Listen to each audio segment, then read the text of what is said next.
Hi, this is Scott Garibay, and today we're going to talk about Dungeons & Dragons 5th Edition, and we're going to talk about what is the value of a casual. All right. So, Dungeon Craft, Professor Dungeon Master on Dungeon Craft, recently did a really fantastic video. I already did some coverage on it, and he was talking about Dungeons & Dragons as a culture that you buy into, and he was talking very directly about Dungeons & Dragons as being more than a game, right?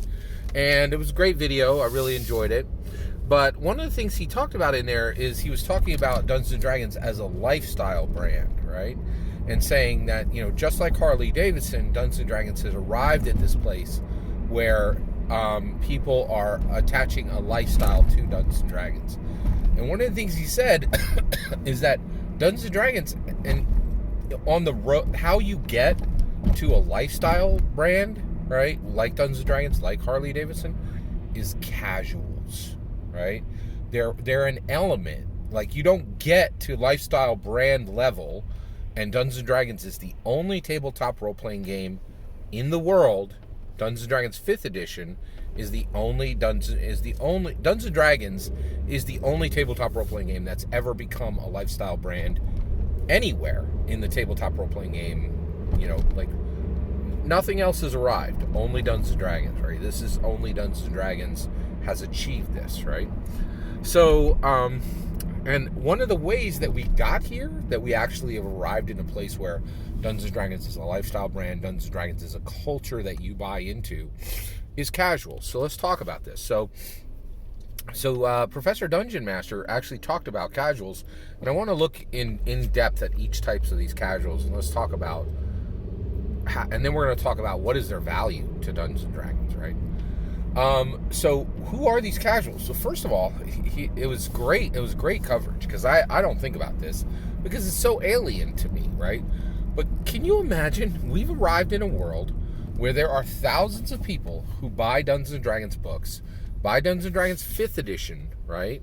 For, just pick it up. Like, literally, this last week, there were people who, they're like, oh, look at that. There's that dungeon. I'm at Target, and there's Dungeons & Dragons on the Target shelf. I've never played Dungeons & Dragons before in my life, but I saw it on Stranger Things. I'll buy this, right? And then they read it, and they're like, gather 4 friends and build a world. I ain't doing all that. But, you know what? I could roll up a half-orc cleric sailor. I'm going to do that. Oh, that was so much fun. I'm going to roll up a tiefling fighter charlatan, right? There are thousands of people, casuals, who buy Dungeons & Dragons books and do nothing more than roll up characters. Never play, never Dungeon Master.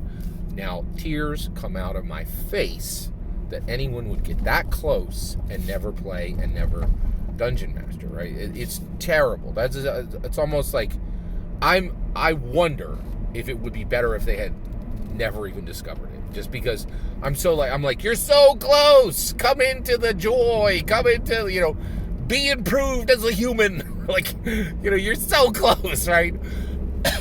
and the idea that somebody would get that close, go that far, and not have the full experience of Dungeons & Dragons. But Professor Dungeon Master was 100% right. I could see this happening. And one of the reasons why is this astounds me. I run across it every now and then. I speak publicly every day, and I take the silvery barbs that come with that, right?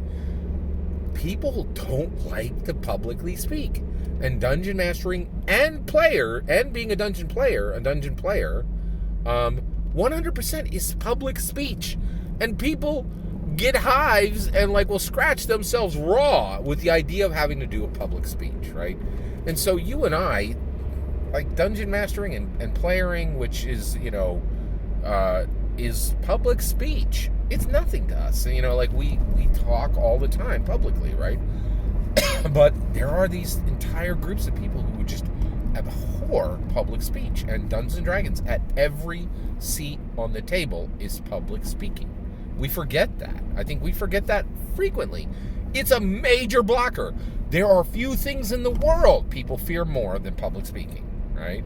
And it's a central part of every participant at Dungeons & Dragons. And so that's why we could land in a world with literally thousands of casuals that just make player characters. Here's the next casual. Viewers.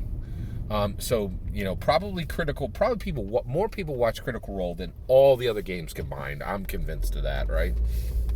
They have mastered Dungeons and Dragons online play, right? And actually do it at a level that nobody else does it, right? But there are hundreds of other games that have been going on for years, right?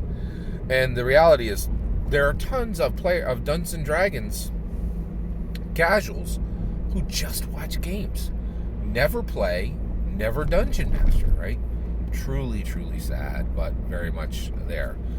The next group is presenters, okay? People who don't play Dungeons and Dragons but present that they do, right? Now, what on earth is that? You're right, it's super weird, right? This tells you we live in an upside down world, right? So these are people who buy Dungeons and Dragons shirts, which there are thousands of now. There's like literally probably 100 plus designs, easily 100 plus designs of Dungeons and Dragons content. And you can buy Dungeons and Dragons socks, Dungeons and Dragons shoes, Dungeons and Dragons shirts, right? And a lot of the people who are wearing these don't play Dungeons and Dragons, right? They're presenting. These are casuals, right? Now, what on earth are we talking about? Somebody who presents Dungeons and Dragons, presents as though they play and Dungeon Master Dungeons and Dragons, but don't, right?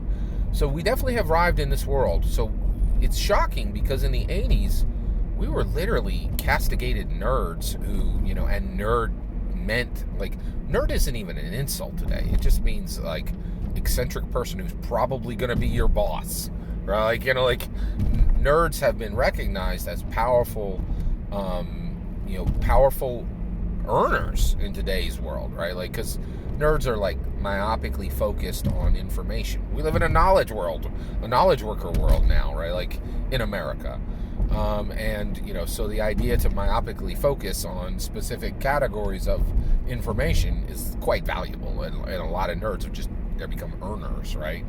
So, but in the day, we were mocked for playing Dungeons and Dragons. Now we've arrived in a world where people who don't Dungeon Master Dungeons and Dragons, don't play Dungeons and Dragons, throw on a shirt that has the Redbox cover on it. And why would they do that? Well, the reality is most of them probably are in a category like this, right? They play hundreds of hours of Fortnite every month, or every quarter, and play Skyrim and play a bunch of video games, and don't play Dungeons and Dragons. But when they go out, they're like, oh, hey, if I put on this Dungeons and Dragons shirt, people will think I actually read books, right? And then I'm capable of drawing 4 friends to my house, right? Which many video game players do not have the ability to bring 4 friends to their house, right? They might not even have 4 friends because they spend so much time playing Fortnite and Skyrim and a million other video games that don't matter and very much atrophy their intellect and their empathy, right? And really limit them, right? No one in the world is telling you that playing video games is going to make you a more social, more useful, or more attractive person in any way. But dungeon mastering has become attractive in that people are like, oh, that's a person who actually sits at a table, crafts worlds, is a writer, is a reader, not just a joystick twiddler, right? And so that's where you could arrive in a world where our Dungeons and Dragons style is being bogarted, right? It's shocking to me that could happen, right? Now this isn't the first time this has happened.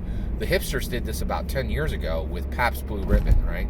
So hipsters are a whole bunch of urban sophisticates, and they're like, if I order this, this 20-year-old scotch, I'm just going to look like an urban sophisticate. But if I'm an urban sophisticate, and then I get the most unsophisticated beer that rural people drink, that's going to be cool, right? And they did that with, and hipsters latched on and like parasitically sucked dry the cool out of Pabst Blue Ribbon, right? And that's now happening to us. People who really don't play Dungeons & Dragons are wearing our cred and getting our street cred when they don't deserve it. Shocking we would ever, move into a world where Dungeons & Dragons gives you street cred, but that's where we are now, okay? All right, so we have these casuals, right? We have character creators, right? We have viewers, and we have presenters, people who present like they play Dungeons & Dragons, but they don't, right? And so what is the value of these casuals, right? There's a lot of value, right? So one, we know from the last count was that in 2019 there were 11 million people that played Dungeons & Dragons current version, right? Throughout the entire world. The count on these casuals could be anywhere, I think it's minimum 5 million, right? And then, and by the way, there are Critical Role that have like 2-3 million views, right? So like that's not hard to get there from 2-3 million views on a single video, right? So we have at least minimum 5 million. There may be as many as 25 million of these casuals, right? So you have these casuals doing their thing, and basically you have between 5 and 25 million of them, right? So what is the value of casuals? Well, first of all, the biggest thing it does is on Dungeons & Dragons 5th edition, it puts a booster rocket on that game to surpass all its competitors, right? Other games simply don't have casuals, right?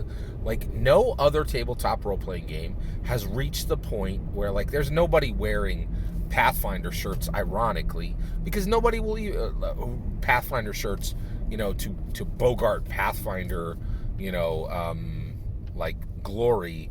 And the reason why is most people don't know what Pathfinder is. The vast majority of people, if they've never played Dungeons & Dragons, they know it because of Community and True Detective and Stranger Things and Spider-Man No Way Home, right?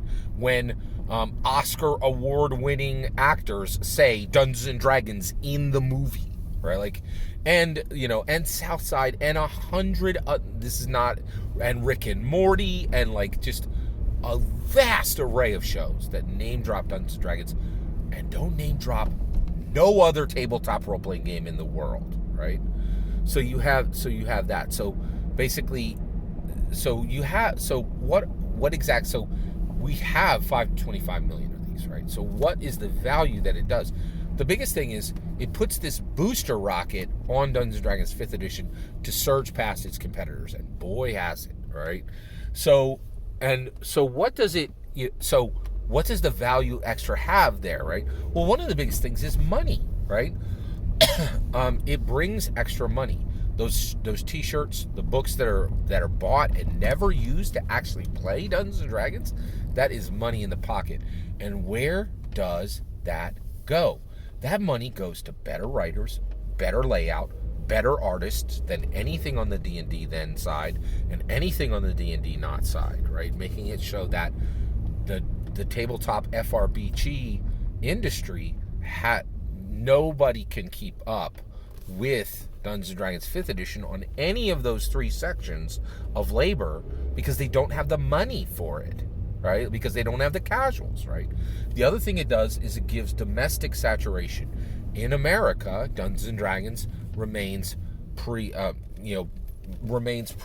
right? And Dungeons & Dragons is always in people's faces, whether that preeminence is coming from the latest Marvel and the latest MCU movie, or whether it's coming from the latest Netflix show, or whether it's coming from Community being streamed for the 100th time by somebody new, right? All those things are there by Southside and all those, so domestic saturation, and then last, global presence, right? So basically, the Spider-Man movie is played all over the world, and so Dungeons & Dragons is spoken about directly there. And the fact that there are these casuals all over the world allows Dungeons & Dragons 5th edition to be printed in literally 10 plus other languages. Again, something that D&D then and something that D&D Not cannot do. They can't do international printings at the same level of number of languages and all these other things. So casuals are incredibly valuable to Dungeons and Dragons 5th edition, and make sure it remains at the top, right? And it doesn't fall into irrelevancy like DCC or OSE or Five Torches Deep or Index Card RPG or any of those, D&D Not game, or Adventure of Conquer King or Lamentation of the Flame Princesses. They don't have casuals, right? And so they don't get all these extra benefits that 5th edition gets from having casuals. So there is a very real value to having casuals. Casuals are quite valuable to Dungeons and Dragons, and Dungeons and Dragons has a booster rocket on its butt that surges it forward throughout the year and helps it to maintain steadiness at other times. Perfect example is like Fate, right? And Evil Hat Games. They've struggled over the last few years. Like, they were a strong, dominant tabletop role-playing game company for a lot of years, and they got a lot of juice off of the Dresden Files tabletop role-playing game. But all that shine is gone now, and they had a few years where they just kind of struggled through, right? So it can be tough. It can be really tough, and to make it in the D&D. And one of the other things that the casuals are really going to help with is the movies. I'm very excited to see how the casuals will help the Dungeons & Dragons 5th edition movie move forward. All that's my opinion. I'd love to hear your thoughts. Let me know in the comments below. Please consider liking and subscribing, and have a wonderful millennium.